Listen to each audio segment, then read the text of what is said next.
Welcome to the Same Day Podcast, where we discuss driving incremental business growth and other topics related to real estate, property management, and entrepreneurship. Now to the show at hand.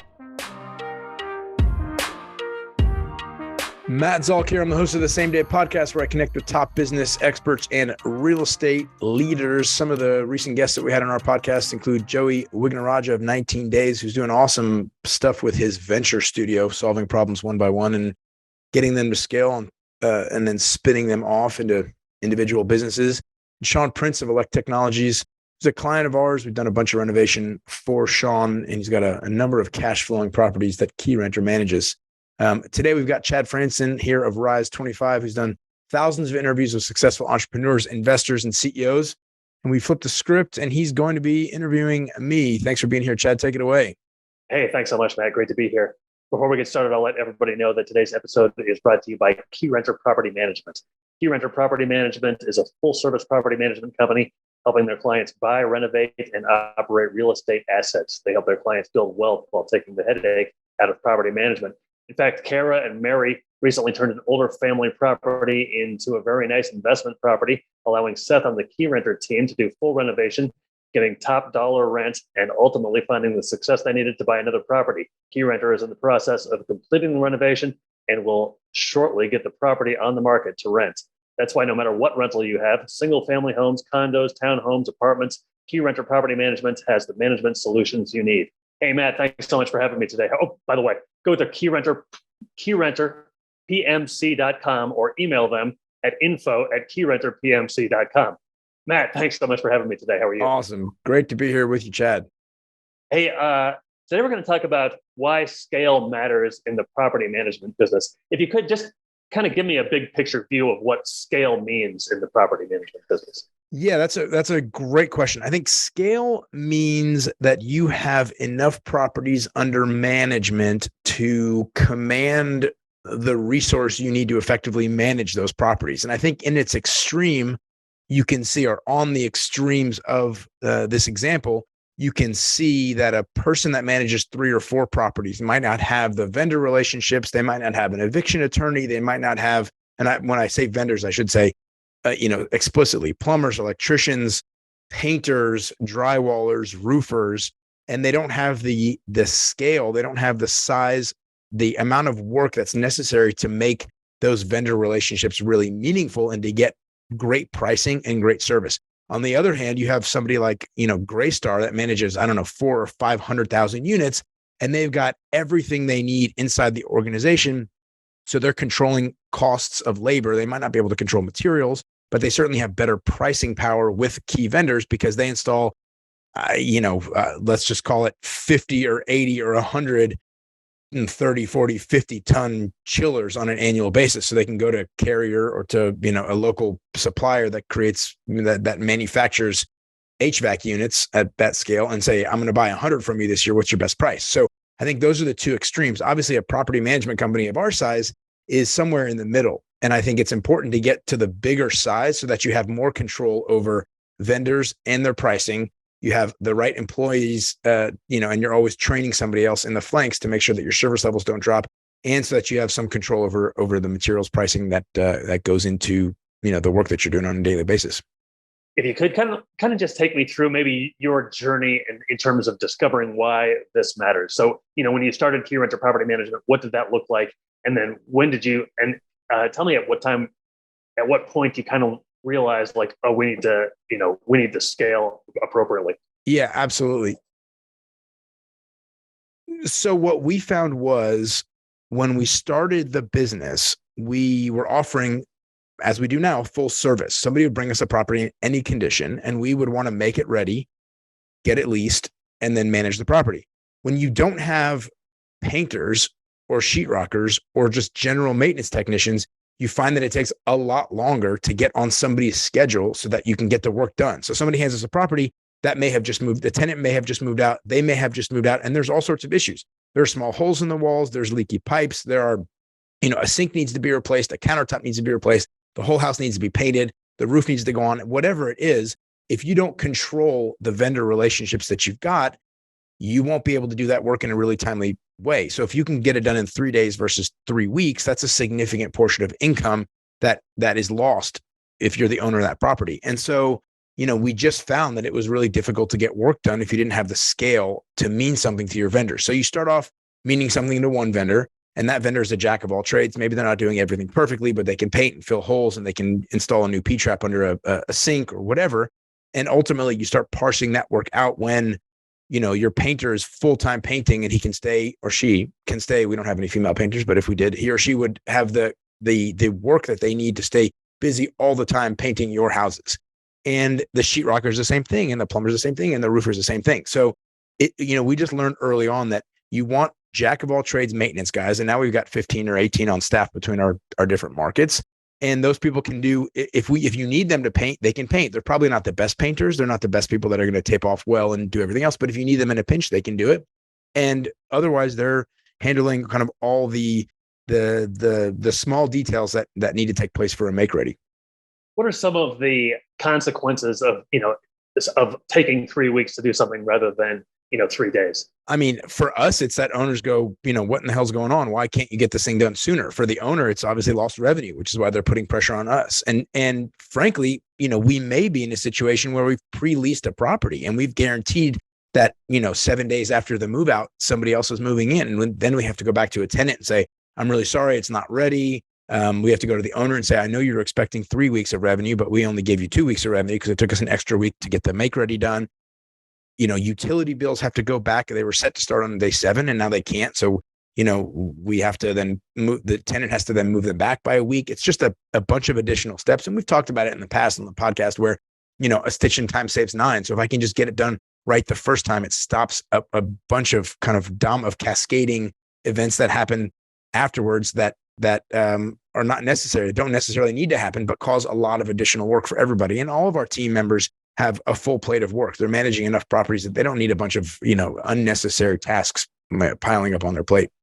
What are some possible positive outcomes then of being able to get it done fast? Oh man. I mean, besides the additional revenue that I just described, if you do it, the right way, where you have somebody 3 weeks instead of 2 weeks of a month paying rent, I think one thing that we really see is if a resident that's paying $800 or $900 a month for a property has a leaky hose bib on the back exterior of their home and it's dripping water, and they know that their water bill is going to be $40 extra per month because this faucet is leaking, they have an expectation that problem be solved. Yet it's very hard for us to get a plumber who charges $100 an hour to go out and fix a really small problem like that. And it's a quick fix. It requires plumbing expertise and knowledge for sure. You can cut off, copper lines that are in weird, hard to reach places. And so you want it done right for sure. I don't want a normal maintenance guy going out to do this stuff, but it's hard to get a plumber who's doing a $6,000 or $7,000 full house replumb or, $1,300 or $1,400 hot water tank to go out and do a very, very small job. Now, we know that if that tenant sits with a $40 extra bill every month, that's 5% of their monthly rent, they're going to be upset. They feel fundamentally that they're being served an injustice, and they'll leave at the end of their lease because they feel like that's been, their maintenance isn't being handled and their concerns are not being properly addressed.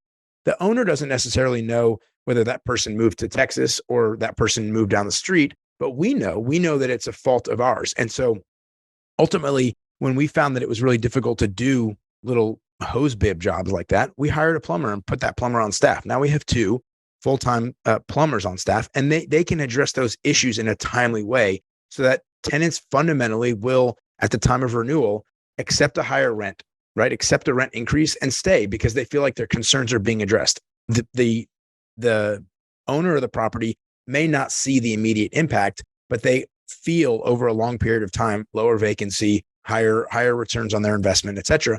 And fundamentally, our plumbers that are on staff are charging less than the plumbers that are free market plumbers that are just our vendors. Even though those guys are giving us great rates vis-a-vis, if you just went on Yelp and found somebody, we're still charging less to our owners for our staff plumbers. And, that makes a huge difference in the overall ROI to that investor. So do you ever worry that they're not going to have something to do? I mean, we just bear that risk, right? I mean, that is the nature of the business. And I'm willing to take, minimal profitability on a staff member, or break even, or sometimes even a loss, because we provide that extra level of service. And I have faith that if we provide that high quality service every single on every occasion, our clients will stay with us longer.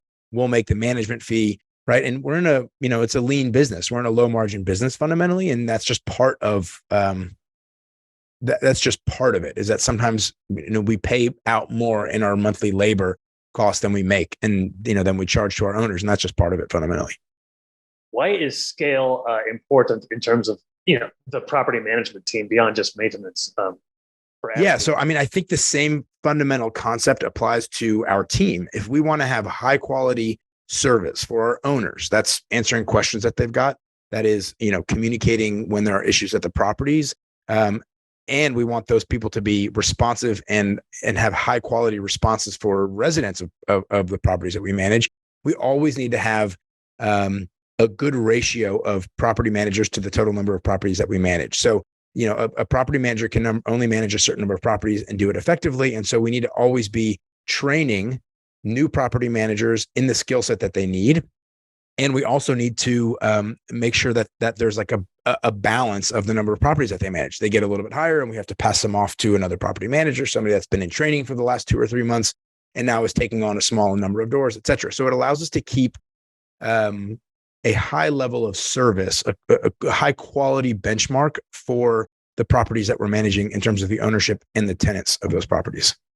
So I'm guessing the whole goal is to make the tenants happy. How do you know? Obviously, they're not going to always, you might just fulfill their expectations all the time, but they don't really know you're doing it. They're not going to give you some comment on the internet that you're doing a great job. How do you know that the tenants are happy ultimately? I mean, we strive to have maintenance done on the same day that the request is made. Doesn't always work. Certainly in summer, when HVAC issues are a real significant problem, in particular on a summer like we had during a summer like we had this year in 2022, we're not going to always get somebody cooling the same day that they put in a request, especially if the lack of cooling call came in at 5:00. But we want to make sure that tenants know that they are not out. They're a customer, and our client is an owner of a rental property. And our duty, fiduciary duty, is to the client. But we also want the tenant to know that they are super important, that we provide them with high quality housing, and they should provide us with high quality tenancy, right? Not destroying things and being good stewards of the properties. And if everything works in symbiosis, if everything works perfectly, that's a perfectly symbiotic relationship that, an owner makes money, a tenant has a high quality place to call home, and therefore they have less stress in their lives and less headache, and they can live a more fruitful, productive existence. However, it doesn't always work that way, and we don't always get it right. And when we don't get it right, we hear about it. When we do get it right, the expectation is just, met. So even if we do a kick-ass job, a resident naturally goes, great, they did their job. So we don't always hear about it. In some instances, we do a great job and somebody gives us a no cooling call, at 10 in the morning, we've got it fixed by 2 in the afternoon when the kids get home from school, and we hear about it. And they say, these guys did a great job. They've always been on top of their maintenance stuff. And we do. We have a lot of positive 5-star reviews on Google. So given all that, when a tenant renews his or her lease, I'm guessing that's gratifying for you. I mean, for us, that's how we track it in terms of number of renewals successfully completed. But again, I mean, somebody could have a fantastic experience and then go buy a house. Somebody can have a fantastic experience and move cities because of a job. And so we see that all the time, right?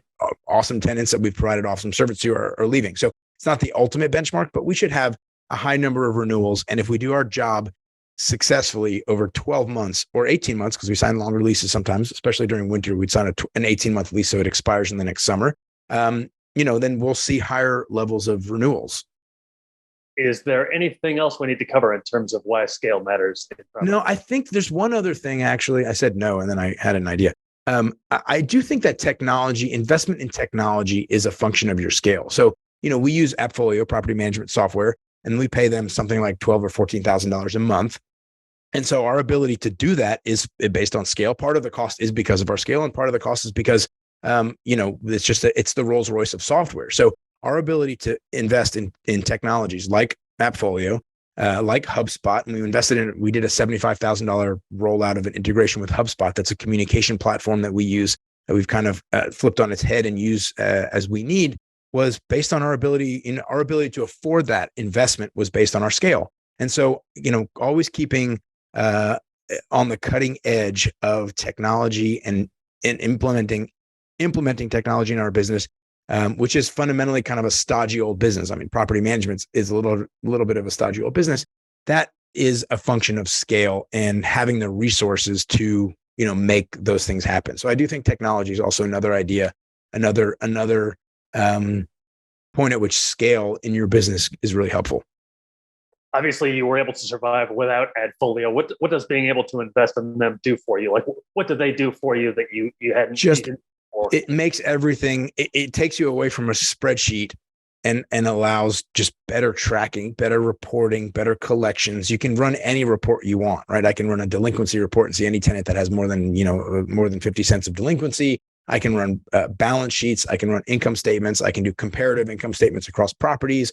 There's just 100 reports that you can run through Adfolio. And so access to data and tracking spend on, specific properties is just a critical component of what we do on a daily basis.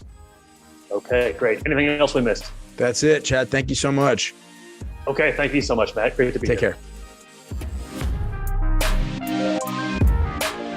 Thanks for listening to the Same Day Podcast. Tune in to a new show each week and be sure to subscribe to get future episodes.